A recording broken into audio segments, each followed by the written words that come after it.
Welcome to the Salmon Runs YouTube. Enjoy the video.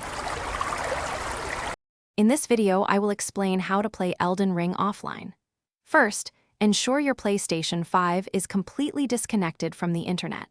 You can do this by going into your console's network settings and disabling the internet connection. Launch the game while offline.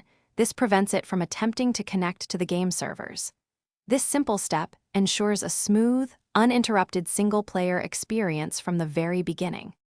Once you've launched Elden Ring, it's a good idea to double-check your in-game settings. Head to the System menu, then find the Network settings.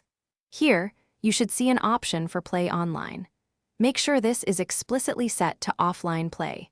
This confirms the game will not try to establish an online connection, even if your console somehow regains internet access. Playing Elden Ring offline offers several distinct advantages. You'll experience the lands between without the interruption of player invasions, allowing for a more focused journey.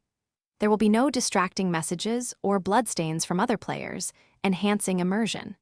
Furthermore, you can enjoy a more consistent frame rate and smoother gameplay, free from any potential network lag or server issues.